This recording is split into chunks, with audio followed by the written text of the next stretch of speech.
আরে বেটা আস্তে আস্তে, না হলে দোলনা ভেঙে যাবে। দোলনা ভাঙবে না বাবা, অনেক মজা পাচ্ছি। বাবা বাবা, এই দোলনায় আমি দোল খেলবো। এই দোলনায় দোল খেলা যাবে না, এই দোলনা ভেঙে গেলে অনেক ক্ষতি হয়ে যাবে তো। আরে ভাই, ছেলেরা কেন বকা দিচ্ছ? ওর মন চাইছে দোলনায় দোল খেতে, তো একটু খেতে দাও।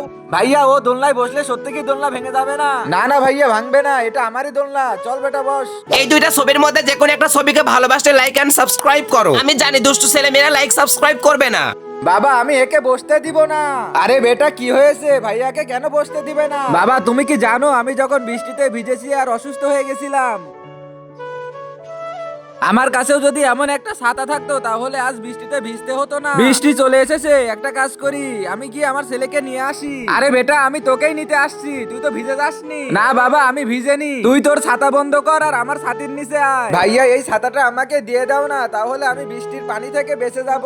আমি যদি বৃষ্টির পানিতে ভিজতে ভিজতে বাসায় যাই তাহলে আমি অনেক অসুস্থ হয়ে পড়বো। তোকে কেন দেবো আমার ছেলের ছাতা? এত জোরে বৃষ্টি হচ্ছে, এই বৃষ্টির মধ্যে তুই ছাতা নিয়ে গেলে ছিদ্র করে নিয়ে আসবি। আচ্ছা, যখন তোমার ছেলে নিয়ে আসলো তখন ছিদ্র হয়নি, আর যখন আমি ছাতা চেয়েছি তখন তোমার ছেলের ছাতা ছিদ্র হয়ে যাবে।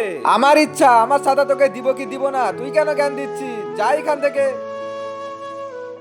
হ্যাঁ ভাইয়া, আপনার মেয়ে ঠিকই বলছে। আমি যখন ওকে ছাতা দেইনি তো আমার ছেলেকে কেন বসতে দিবে? বেটা, বসতে দাও ভাইকে। যদি আমরা ওদের মতো আচরণ করি তাহলে ওদের মধ্যে আর আমাদের মধ্যে পার্থক্য থাকবে কি? চলো ওঠো।